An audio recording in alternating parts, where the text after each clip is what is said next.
Now, I've driven the Honda Accord a few times now. I drove the EX last year and then I drove the Touring much before that. However, for 2025, Honda has brought in a new variant of the Accord and it's called the Accord Sport. Welcome then everybody then to the 2025 Honda Accord Sport. What's the sport? Let's find out.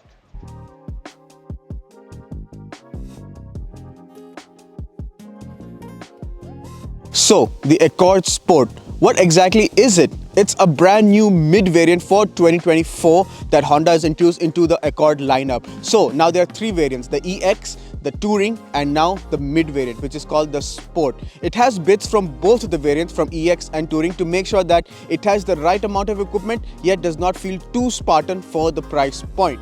What does it have from the EX? Well, for starters, from the EX, it has this matte black bottom part of the bumper, which is fully gloss in the Touring.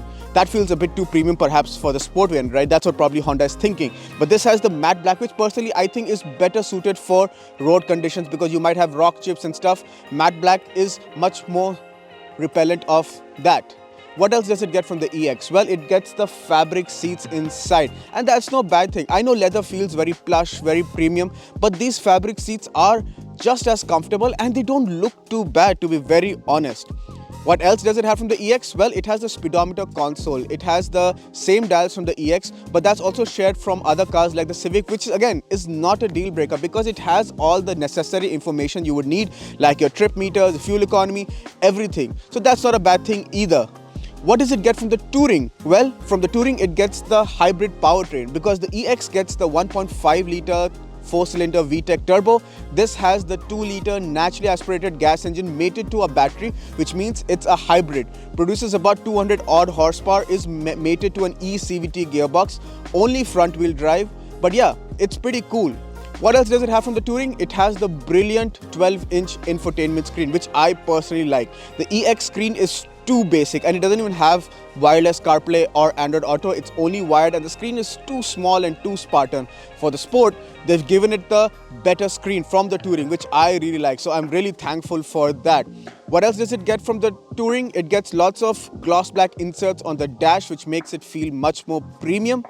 Otherwise, it's just an Accord, so I think it looks really good. The sleek headlights, the grille, the overall design of the side profile, the 3-box sedan layout, which I personally am a big fan of. I like the way this looks in the rear as well.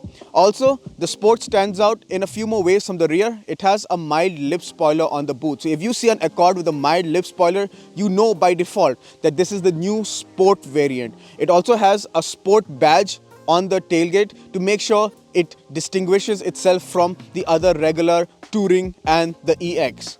Also, what stands out on the Accord Sport are these beautiful 19-inch wheels. Now, the Touring also gets 19-inch wheels, but they are multi-spoke wheels. These are twin 5-spoke, which I personally love, and I think this is the best design of wheels that are available on the Accord today.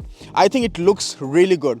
Also, this paint. So when I had the Touring variant of the press car, which I reviewed, it was in the same spec. And I really like this paint, especially in the sun. It pops and you can see lots of cool finishes on the paint, which again, it just makes the car feel much more pricey, much more luxurious, much more premium. What can I say? It's still an Accord, so it has a very big boot. Space on the inside is still very practical. 3 adults can sit very comfortably in the back, even in the front. People are very comfortable. Space is really not an issue. How does the Accord Sport drive? Let's find out. I'm now behind the wheel of the 2024 Accord Sport. So let's get the numbers out of the way. This has a 2-litre naturally aspirated petrol engine mated with a battery, which makes it a hybrid.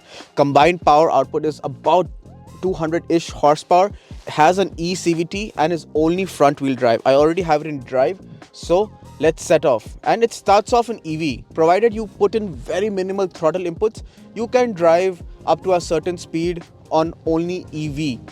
I have more than half a battery level of the hybrid batteries, so that actually goes up and down depending on how you drive and how much regen you have, how much you're braking. So if you're in stop-start traffic, the hybrid battery level stays mostly consistently the same, roughly around the half mark. And if you drive gently, like I'm literally just touching the throttle right now, and so it transitioned back into EV mode, and it's very, very silent, very comfortable.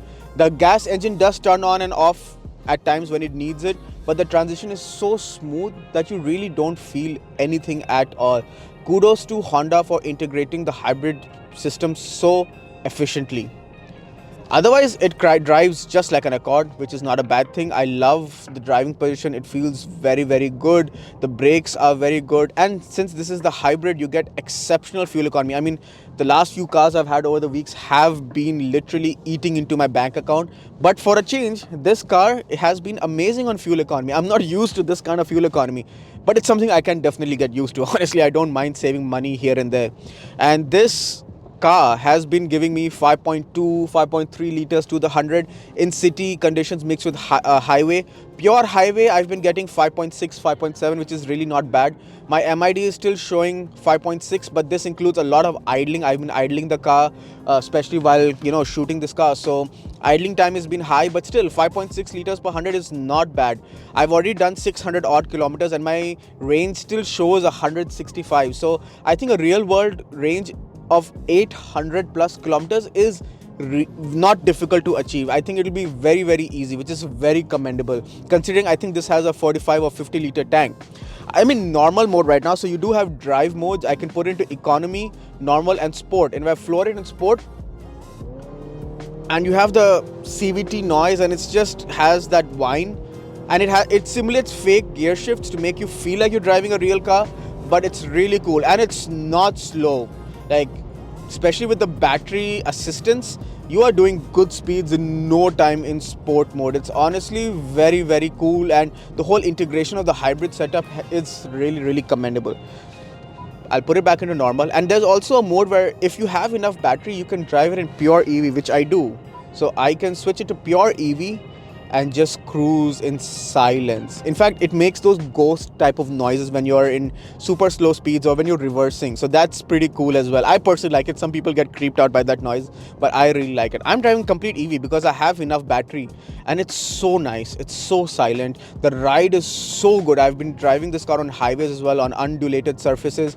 It's honestly so good. Considering this has 19-inch wheels, it's like it's perfect. Honestly, the driving dynamics is something the Accord was never bad at. So this Accord Sport feels like the perfect blend where you can still get these driving dynamics, the hybrid powertrain, without splurging for the top of the line touring.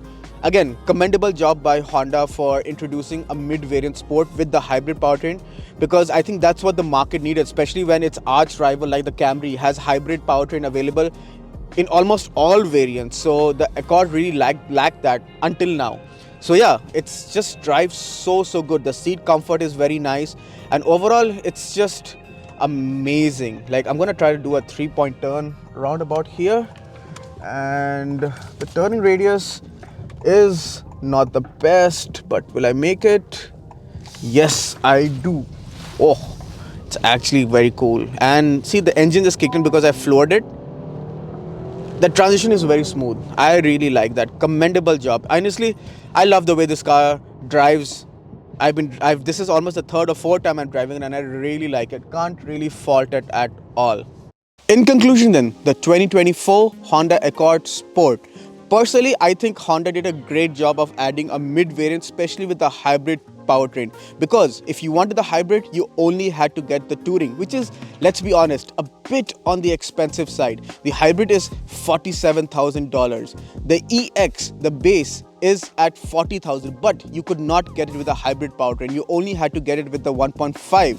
So if you wanted the hybrid but did not want to spend the big bucks, you really had no choice until now.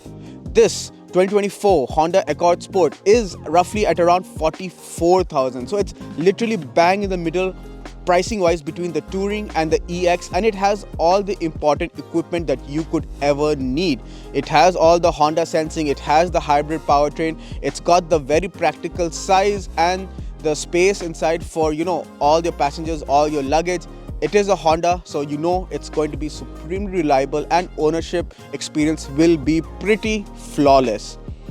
I mean, personally, if I were in the market for a mid-size sedan, I personally love the Accord, and This Accord Sport makes the most sense to me. Personally, if I were buying, I might just buy this sport variant because it will save me some money over the touring without missing on too many essential features. Good job Honda by introducing this mid variant with the hybrid powertrain. It's just what the customer needed.